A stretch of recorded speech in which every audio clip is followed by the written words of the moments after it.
I'm Taylor from Goods. Also a leather lover, obviously.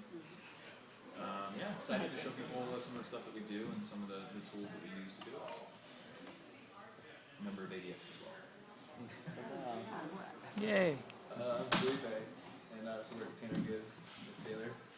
And yeah, I'm here to hopefully answer any questions and a little about what we do. I guess I'll start out by passing around just what a finished belt looks like from us. There's basically two different types of leather that you're working with when you're doing anything kind of commercially in this way. What we have here is English bridal leather. And it's all vegetable tan. So what that means is vegetable tan. So they take the tannins out of different tree barks, and that's what they use to turn like the rawhide that you get off of the cow into something that can be preserved and not go rancid. And that is in opposition to chromium tan leather, which uses chromium salts to tan it. And it makes like a more supple leather. It's kind of what you would find on upholstery, on chairs, or car seats. But it can be a little hard on the environment. But it also can be turned over in one day. It's a really fast process of tan leather, whereas kind of the natural vegetable tan way it takes about 30 days. This is a piece off of a hide. Like what comes into our shop is half hides. They'll take the whole hide off the cow, skin it down the middle, and they give us one of those pieces. So this is one that's been cut down a little bit after we've got a couple of belts off it already. So we'll describe some of our tools. How big are the hides when you get them? Like how, that's a long piece. Are they that long? They're like half a cow. Yeah. You can see where the legs go, you can see the branding. The first thing that we use when we're making just one belt would be a strap cutter. It's a pretty simple tool, just make sure that you get a straight edge and you can measure it out by inches and and get that kind of precise cut over and over and over again and making something like a belt. And it just saves a lot of time instead of using a regular knife. From there, we want to use edge to the sides just to make it so it's not so raw and harsh when you're bumping into it, especially if it's on your lace or something like that. So it's really simple, just bubbles the edges and you can get them in a bunch of different sizes. After that, we would actually kind of shape the belt. Either end of it, how it has kind of a tip and a tail to it, and a lot of people have different shapes for them, but that's these tools, and that's just like good old elbow grease, just stamping each side out. So we'll pass some of these tools around too. After that, we would actually put the kind of the holes in the belt. So this is a smaller version of what we have in our shop. So a lot of this stuff, since we're doing such a more mass-produced version than just one at a time, a lot of our stuff is hydraulic presses or foot presses and a lot bigger versions of these kind of things we have. Like the strap cutter, for instance, we have one that will cut 8 belts at one time, just so we can run through a hide pretty quickly. So this will be just a hole punch, various different sizes for cutting out various different size holes. Does that cut 8 wide? Like you just put a big sheet in? Yeah, it has a bunch of different blades on it, so depending, like this is one size of belt that we make, so you can actually fit in the different widths of belt that you want, and then just cut those accordingly. Another thing that we think about when we're putting a belt together is what the strongest part of the leather is going to be and where that's going to be along the belt. It's kind of important. So the way that the grain of leather goes on the cow is from the neck, it's the softest part of the leather because that's kind of the most movement on the cow's hide, all the way down to the tail. And the tail is the hardest, the densest, packest leather that you have. So you want to really focus that around the holes where the tongue of the belt buckle is going to be grabbing. This makes a longer life for the belt. And then that more flimsy neck material goes to the back because that's where you're folding it over. And just fits, it'll snug around a belt buckle a little easier. After we've gotten that blank out, which is going to be this piece, it's been edged, it's been stamped out on either side, and the holes have been put into it, we will dye the edges. So we just have these pieces of felt that we folded over, and then we dip them in actual leather dye. Nothing really special about it. Just close enough color. Or is it the exact color? It's not an exact color match, and it depends on what style we're doing. Some of them will mismatch. We'll put like a contrast on the outside to match the thread. For instance, this belt. This is a belt that we do. We'll throw stitching all the way around it. We call it our heritage belt. But we have some that will just match the colors and kind of duplicate the contrast of the thread with the dye on the outside. So we'll just, the first thing we'll do is we'll get it wet. That helps kind of lay the grain of the leather down. And then we'll use beeswax. Beeswax is just a good way to kind of impregnate into the leather and then put a little cap on the outside of it. And you do use a that piece of canvas to buff it. You do that once it's dried? We'll do it right after. Sometimes we wait. So while it's still... Yeah, you want it wet. Oh, the water will, yeah, right after we get it wet, we'll do it. Okay, yeah. So, Yeah. like, the process of tanning is making rawhide into a more usable piece of leather, like one that won't go wrinkles. Right. It kind of protects the leather in that way.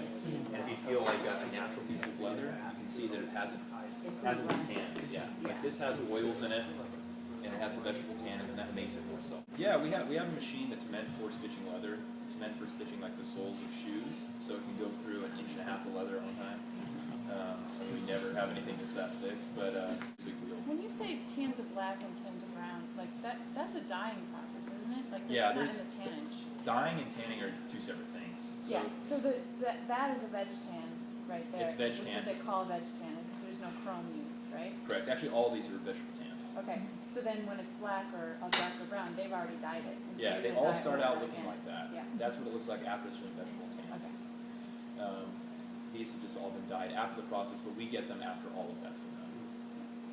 The tannery does that in the same place. It's all done in the same. Is there a certain tannery that you work with, or do you order from all over? Or? We get them from a couple different places, especially like the chromium tan. Stuff that we get is from a tanner called Horween in Chicago. And then some of the English bridal is sourced in a couple of different places in Oregon, actually. So when do you choose chrome tan over veg tan for your? The main difference is kind of the tensile strength and the suppleness. But I mean, are there different products that you use each one for? Yeah, so we'll use like a more supple leather for a bag, or we'll use it for a wallet that has a lot of folds in it. Things that kind of get bent around like that or need to be shaped close for the body. Something that needs more strength, like straps that would go on bags, or something like a belt, we'll use a stronger English bridle. That's not what cuts the leather, is it? This is actually what comes out. It has a kind of tiny little blade on the inside of it. So it just makes it a lot easier for us to go through something that's the same size when you do 100 belts or so. So another thing you're doing when you're cutting it, it's helpful to go along the grain, and you can kind of feel it. Just pass around this piece again. If you run your finger back and forth, you can feel kind of a rougher one way and smoother on the other way. You want to follow the grain when you're cutting. It saves you a lot of headache when you're doing things like edging it and going over and over the grain. So did you say though that there are certain pieces where you have like a die that you're cutting out like the whole shape at once? Yeah, Kind of it's standing usually it out. for smaller pieces though. Okay. It covers maybe a foot by 1.5 foot section. We can't really do pieces bigger than that on the press. Okay. So this leather, since it's already been dyed and oiled, it's fairly easy to cut through. One like that, like the natural piece, after you go through 10, 20 belts, really starts to hurt your wrist. Is that a razor blade in there? Yep. Yeah, I'll pass it around. So that's a replaceable part of that tool? Yep. So what we have here is what we use called belt weight. It's 11 ounce, which means it's 11 ounces per square foot. So as you get into things like wallets, you'll thin it down to 5 ounces or 4 ounces. And when it's really thin like that, you can see that the tanning has gone all the way through, or the dyeing has gone all the way through. So do you split it at your shop, or do you send them out for splits? It depends. We do both. Most of the time, for kind of the products that we have that we're constantly making, we'll have that sent to us at 5 ounce flat out. Do you have a splitting machine? Yeah, we have a splitter and then we have a skiver too. And kind of the difference is that a splitter will just be an even ounce weight all the way across, and a skiver is tapered. So when you have two pieces and you're trying to join them, or if you have stitching, like the corner of a wallet, we'll skive it, just so it takes a lot of the bulk out. What's the longest belt you can It's a more common question than you think. I think the longest one that we've ever made is a 52. It's like a 52 size. Wow. I forget how much it is.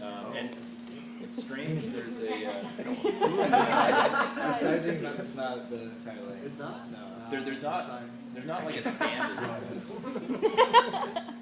not a standard for belt sizing. It's kind of strange actually. The way that we measure ours is just from the middle belt hole to the start of the belt buckle. How thick a grade of leather do you get, and what do you use it for? The thickest we get is golden, right? Yeah, so that's 16-ounce leather. If you kind of measure these two against each other, you can tell that this one's just a little bit thicker. So we only use that. Actually, this is the thickest we'll do now. It's an older one. But pretty standard. Yeah, it's 10, 11 ounce. Yeah. Are belts the thickest product you make? Like use the thickest Yeah. leather for? And coasters. Yeah. It's the same weight. And then for the walls and stuff, we just get it that size weight, like a 5-6 ounce or whatever. How many coats? Oh, it's not a certain amount of coats. I just make sure that like I cover kind of the edge. It's already been. Till it looks good. Yeah. Pretty much. It depends too. I mean, you get a rough piece of natural, and sometimes we'll put like a black contrast coat on it or something. It's a little hard to actually put a coat on, so we'll do. Be there for 5 minutes trying to dye. Do you find that some take it less evenly than others do? Definitely. The one that we have right now probably takes it the least evenly. Do you have to? So the face is finished. Is there any issue with like bleeding and that edge looking kind of wonky, or is it because it's Yeah. sealed? You gotta do it right, pretty much. Like Or else it's gonna come over. If you fuck up, you wipe it off. We have acetone at the ready at all times, but for the lighter colors, like natural, definitely not. I mean, you could have like oil on your hands and screw the belt. So the saddle tan is a little hard too. Black is fantastic. Can you talk about the history of the company? Yeah. So Tanner Goods it started out as a company called Hecklewood. You guys are familiar with it. It was down on 3rd in Chinatown. This is streetwear stuff. Yeah, it was mostly kind of streetwear, kind of a clothing company, a lot of screen printed tees. And that was about 4 years ago, maybe 4.5 years ago. And it was started by Sam Huff. I want to say about 2.5 years ago, maybe 2 years ago, they started making some different leather products. They started with card holders, and then just kind of expanded their wallets a little bit from there. And that was kind of the start of Tanner Goods, is making leather wallets. And then eventually they went into belts, and belts really took off. And the store Hecklewood kind of died, and Tanner Goods took over. And there are now, I guess, three partners for Tanner Goods. Sam took on a partner of his from a design company early on, Mark Brusich. I know you guys know him. He's, I guess, the main kind of shop partner. Those two guys are in the shop all the time, working on belts, working on products. And then a third friend of theirs helped him start the company too, but he does mostly sales. About a year ago, we moved into our new workshop, because they used to work out of the back of the Hecklewood shop turned into a place called the Woodlands, which is just a retail store for Tanner Goods products. And the back of that, the back half, was for making all the different products, the belts and bags at that time. They were making leather bags. A year ago, they moved out of the Woodlands into our new shop. It's under the name Cascadian Fabrications. It's kind of our private label line, so we can do a lot of stuff that is separate from Tanner Goods, but still leather production. That's when I started. That was a year ago. And then since then, yeah, we've been doing all of our production out of there, and moved, or actually started a new retail space that's just under the Tanner Goods name. Do you guys do all this stuff? The folding over and the loop and Yeah, that's the one thing that we couldn't do today was put the hardware on, because we need a foot press to do that. yeah. But yeah, we do all that as well. And the shop downtown, the Tanner Goods shop, we actually just bring blank belts like this one, so people can choose their own hardware color, and then we'll just make it for them right there. Do you do any like wet forming of it, like with shoemaking with a last kind of thing? Do you Just have recently any? we got into some of that, because one of the things is camera cases. It's kind of hard for old SLRs, even new SLRs, to make form-fitting camera cases, so we've been experimenting with that lately. And sometimes with the natural leather, we made a like a carrying case for field notes. where they would sell 3-packs, and we would form fit those around the notebooks so we could give it more of a boxy shape with less seams on the side, but minimally. What about tooling? Hand tooling, that's a pretty crazy skill. Really hard. Very, very hard to master. Takes a lot of time. I mean, we play around with it all the time. It's pretty fun, but Oh. there's actually a gentleman named LP. He was one of the people to start with Sam and Mark before they had their own sewing machine. He was helping to sew. Show them the ropes. Yeah, He's been doing it for like 40, 50 years. Like, he's a saddle maker. yeah. That's his bread and butter. He does all the saddle like making and repairs for all the mounted Portland police. Cool. Yeah. He's got some nice tool belts. We sell them in the shop, in our shop. Yeah, Oh, we, you do? we sell tool belts from him. Has anyone ever thrown around the idea of making a bike saddle? A bike saddle? Oh, we have, yeah. That's another interesting way. There's a lot of tools necessary that don't seem apparent right when you're looking at it, but Yeah, I think you need a hydraulic, right? yeah, And a die. yeah. So we're talking about it right now, how to make that feasible and how we can, with our tools, try and make it so that we can make not just one of them at a time. That's the basics of adult making. All right. It's a good buffer, but. Oh yeah, we Oh. can buff it. Yeah. We get some You're gonna make someone belt now? Is that what's happening? precisely. So the logo is tooled on? Like, how do you guys get that impression? We get mag plates made for us, just like a screen printer or not screen printer, a letterpresser would. And it's a die. We Yeah. have a little hand press. It's just like arbor You press. get it wet and then just stamp it on. What was that wet thing the first time? It's just a piece of t-shirt that's dunked in water. We just get it wet and lay down the grain a little bit. Sometimes if you forget and you're going the wrong grain on the belt, it just helps lay it down a little bit, and it receives the beeswax a little bit better. Having water in there actually makes a little bit more friction when you rub it with canvas, so it helps impregnate the wax. Have you ever had a letterpress printer use any of your dies to, or any of your dies to print with as well? Like you could stamp belts and make prints as well? Granted, little prints, but. Well, I know in one case we were making coasters for somebody, and they just wanted the mag plate that we bought to be handed off to them. I'm not sure if Okay. they were making any prints to go along with it. So you can probably tell when you have like 100 belts to go through and you have to buff each one of these that it gets old pretty quick, and you build up a pretty strong thumb. You gotta put some considerable amount of pressure on it. Well, thanks for working overtime. What about like laying out all the holes? Do you have sort of like a nice little jig designed, or is it marking and measuring and The holes? yeah, the holes and for the We where have the tongue. we have this little metal. I don't know. It looks like the shape of the belt, but it's adjusted to slide. There's different size markings, so we'll Just like a cut piece of aluminum. That's something that we just recently switched over to. We had a die made for us, so we'll put in the raw pieces of leather underneath the press, and we'll do like a hydraulic press, and we'll just stamp out the tip and all the holes on the other side. So it saves us a lot of time and accuracy too. Every once in a while you slip on a hole, and we have dogs in our shop too, so they'll bump your knee and you miss a hole and hit the dog. And the that punch that you sent around, a few of them are pretty chipped. Is that are those are toast, or do you use Definitely toast. Okay. yeah, we don't. That's where Yeah, they so let us We touch have a foot press. This is Oh right. yeah, that's a piece that we rarely use anymore, just because we have bigger presses. Yeah. When you're doing the logo stamp, you said you wet it. Can you do that on the undyed ones too? Yeah, it dries out and it Okay. goes away. I know I've stained a couple of pieces, but so I do you have wet the two. whole thing, or do you? No, just right there on the patch.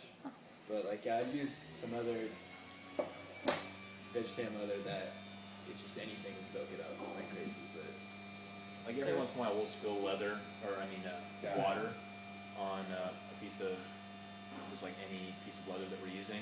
And if you don't get more water on it quickly and feather it out, then it does leave a pretty hard yeah, stain. if it's concentrated in one little spot, I guess just dig deeper and stay. And since that's untanned, even if you leave it out in, if it like got a sunspot onto it, the UV would turn it. I mean, slowly this natural leather is going to turn into this color, and saddle tan is actually meant to emulate what it's going to look like in a long time as it picks up like oils from your body and just general wear and tear.